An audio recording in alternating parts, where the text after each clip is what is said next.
तो कक्षा 12 के विद्यार्थियों, देखिए अब आप बिल्कुल भी चिंता ना करें, क्योंकि इस वीडियो में आपके लिए जो 28 अगस्त के दिन होने वाला आपका फिजिक्स का जो पेपर है उसके लिए क्वेश्चन पेपर फुल सॉल्यूशन के साथ में लेकर आई हूँ। इस क्वेश्चन पेपर को करने पर आप 70 नंबर में से 60 से 65 नंबर आराम से कवर कर सकते हैं, और सारे जो क्वेश्चन रहेंगे वो आपके फुल सॉल्यूशन के साथ में रहने वाले हैं।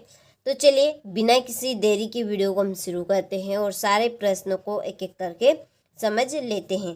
तो देखिए पहले प्रश्न में है सही विकल्प चुनिए। तो सही विकल्प आपके 6 नंबर के आएंगे, ठीक है। तो देखिए पहला क्वेश्चन है कि ई तीव्रता वाले विद्युत क्षेत्र में आवेश Q रखने पर उस पर लगने वाला बल होगा। तो उस पर लगने वाला जो बल रहेगा वो आपका होगा, तो वो बल है आपका F इक्वल क्यू ई, यानी किसका आपका सा राइट रहेगा।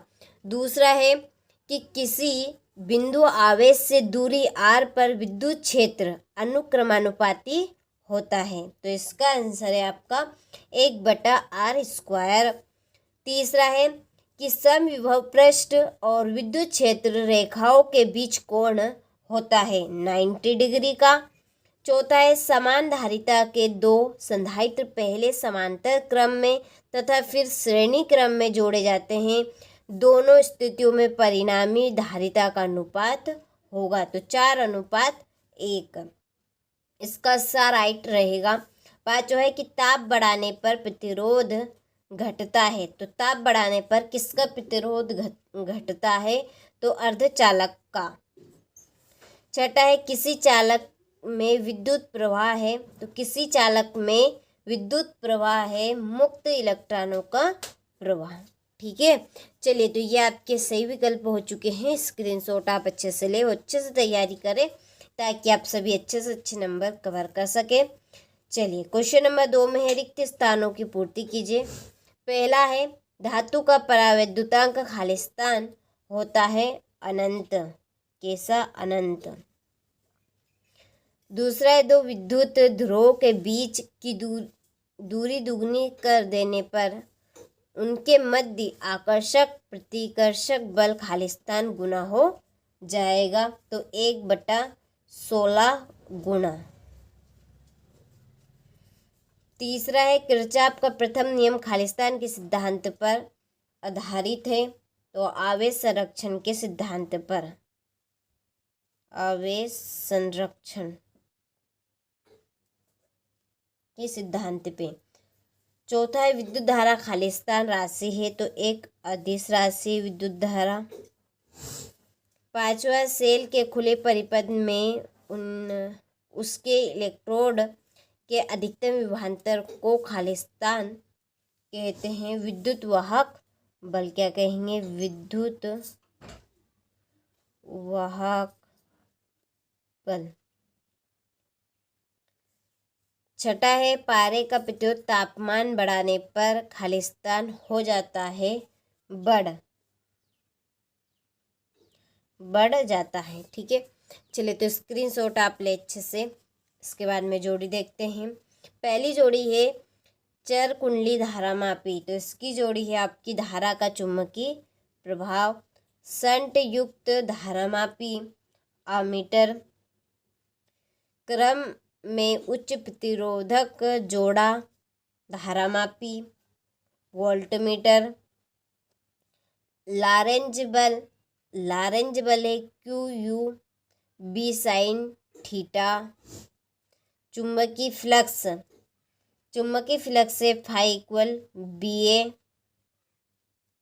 और चुंबकीय आघूर्ण है आपका वेबर/मीटर स्क्वायर, ठीक है। चलिए स्क्रीनशॉट आप ले लीजिए यहाँ से। सॉरी ये आपका ये नहीं, इसका आंसर इसके सामने ही है, ठीक है। ये आपकी छठी जोड़ी रहेगी। इसके बाद में है एक वाक्य में उत्तर। तो पहला है कि एक बंद पृष्ठ के अंदर एक विद्युत ध्रुव स्थित है। उससे गुजरने वाले संपूर्ण विद्युत फ्लक्स का मान कितना होगा? तो 0 होगा। कितना होगा? 0। दूसरा है एक विद्युत द्विध्रुव के कारण किन बिंदुओं पर विद्युत विभव का मान शून्य होता है। तो निरक्षीय स्थिति में स्थित होने पर अनुगमन वेग और विद्युत क्षेत्र की तीव्रता में संबंध वीडी समानुपाती ई।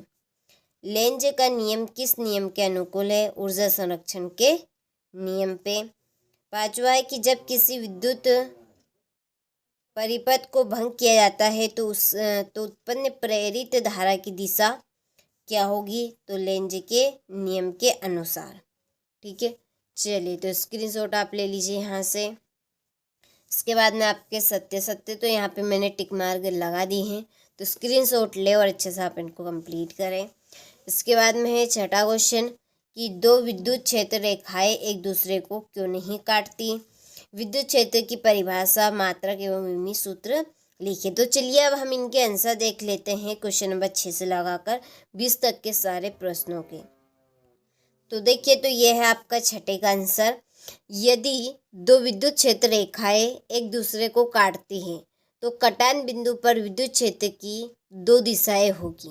ठीक है, जब विद्युत क्षेत्र रेखा एक दूसरे को काटेगी तो जिस बिंदु पर वो काट रही है उस बिंदु पर विद्युत क्षेत्र की दो दिशाएं फिर हो जाएगी, जो कि असंभव है क्योंकि किसी भी बिंदु पर विद्युत क्षेत्र की केवल एक ही निश्चित दिशा होती है। ठीक है, तो किसी भी बिंदु पर विद्युत क्षेत्र की जो दिशा होगी वो एक ही होती है और ये आपका संभव नहीं है कि दो विद्युत क्षेत्र रेखा एक दूसरे को काटती है तो वो एक कटान बिंदु पर है, तो कटान बिंदु पर काटती है तो उस पर दो दिशाएं हो जाती है और जो कि असंभव है। ठीक है, चलिए तो स्क्रीनशॉट आप ले लीजिए यहाँ से। इसके बाद में इसका अथवा, तो अथवे का आंसर ये आपके सामने है।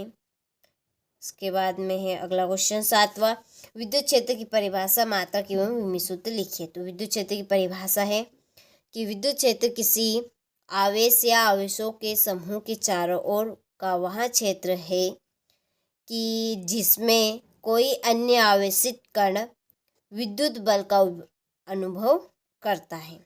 ठीक है, और इसका मात्रक है न्यूटन प्रति कूलम या आप लिख सकते हैं वोल्ट प्रति मीटर। इसका विमीय सूत्र आपका ये बनेगा। चलिए अगला क्वेश्चन इसका अथवा, आवेश का क्वांटीक्रम किसे कहेंगे?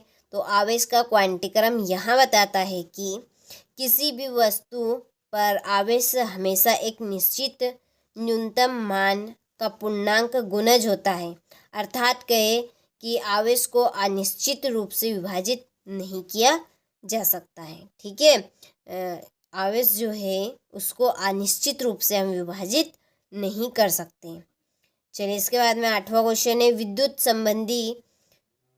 संबंधी नियम लिखना है। तो कूलम का नियम बताता है कि दो बिंदु आवेशों के बीच लगने वाला विद्युत बल उन आवेशों के परिमाण के गुणनफल के समानुपाती और उनके बीच की दूरी के वर्ग के व्युत्क्रमानुपाती होता है और यह बल दोनों आवेशों को मिलाने वाली रेखा के अनुदिश कार्य करता है। ठीक है, चलिए इसके बाद में विद्युत फ्लक्स से संबंधी गाउस का नियम। तो गाउस का नियम यहाँ कहता है कि किसी बंद सतह से गुजरने वाला कुल विद्युत फ्लक्स उस सतह द्वारा परिबद्ध कुल आवेश का 1/एप्सिलॉन गुणा होता है, जहाँ एप्सिलॉन निर्वात की विद्युतशीलता है। ठीक है, चलिए फिर है 9वां क्वेश्चन, ओम का नियम। तो ओम का नियम आपका है कि ओम का नियम बताता है कि स्थिर तापमान पर किसी चालक के सिरों के बीच का जो विभवांतर है और उसमें प्रवाहित होने वाली विद्युत धारा के समानुपाती होता है, अर्थात V बराबर IR, जहाँ V विभवांतर है, I धारा है और R क्या है? प्रतिरोध है। ठीक है, इसके बाद में इसका अथवा है आपका किरचॉफ का द्वितीय नियम। तो किरचॉफ का द्वितीय नियम है कि किरचॉफ का द्वितीय नियम यानी वोल्टेज नियम कहता है कि किसी बंद विद्युत परिपथ में सभी विभवांतरों का बीजगणितीय योग कैसा होता है? शून्य होता है। ठीक है, चलिए ये आपका 10वां क्वेश्चन। तो चलिए अब मैं आपको इस तरह से बताऊंगी पढ़ के सारे क्वेश्चनों को, ज़्यादा टाइम आपका वेस्ट होगा और मैं ये नहीं चाहती हूँ कि मेरे द्वारा आपका ज़्यादा टाइम वेस्ट हो। तो आप अच्छे से स्क्रीनशॉट लें और अच्छे से आप इनको कंप्लीट करें। ये आपका अगला क्वेश्चन, एम्पियर का परिपथी नियम। फिर है चुंबक संबंधी गास का नियम। क्या होगा यदि एक चुंबक को उसकी लंबाई के अनुप्रस्थ यानी कि लंबवत 2 भागों में विभाजित किया जाए। फिर इसका अथवा है, क्या होगा यदि लोहादार चुंबक को पिघलाया जाए और क्या इसकी चुंबकशीलता बनी रहेगी। कि गतिक विद्युत वाहक बल किसे कहते हैं। तो गतिक विद्युत वाहक बल वह विद्युत वाहक बल है जो किसी चालक के चुंबकीय क्षेत्र में गति करने के कारण उत्पन्न होता है। यह फैराडे के विद्युत चुंबकीय प्रेरण के नियम का एक विशेष मामला है। ठीक है, फिर एक हेनरी मात्रक को परिभाषित कीजिए। तो एक हेनरी प्रकत्व की वह इकाई है जब किसी परिपथ में 1 एम्पियर प्रति सेकंड की दर से धारा परिवर्तन होने पर 1 वोल्ट का विद्युत वाहक बल प्रेरित होता है। ये आपका 14वां क्वेश्चन। चलिए आप जल्दी जल्दी आप स्क्रीनशॉट ले लीजिए। मैं थोड़ी सी यहाँ पर स्क्रॉल ज़्यादा तेज करने वाली हूँ, तो आप जल्दी से स्क्रीनशॉट लें। चलिए ये आपका 15वां क्वेश्चन। ये आपका अथवा। ठीक है, चलिए ये आपका 16वां क्वेश्चन। ये इसका आंसर हो गया। चलिए अथवा। ये आपका 17वां क्वेश्चन, धारा और इलेक्ट्रॉन के प्रवाह में वेग में संबंध ज्ञात करना है। तो ये आपका प्रश्न होगा, ये आंसर। ये आपका 17वें का अथवा। चलिए 18वां क्वेश्चन है आपका यहाँ पर, आमीटर वोल्टमीटर में अंतर। तो काफ़ी सरल और सिंपल रहेगा अंतर, 1-2 बार आपको पढ़ना है, आराम से याद हो जाएगा। ये आपका अथवा।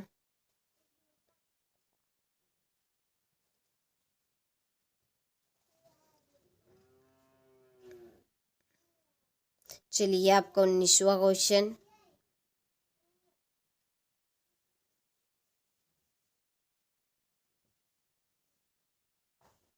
ये तो आपके टोटल क्वेश्चन यहाँ पर फुल सॉल्यूशन के साथ में कंप्लीट हो चुके हैं। तो आपने सारे क्वेश्चनों का देखिए यहाँ पे अच्छे से स्क्रीनशॉट ले लिया होगा और सारे क्वेश्चन आपको काफ़ी सरल और सिंपल देखने को मिले होंगे। ठीक है,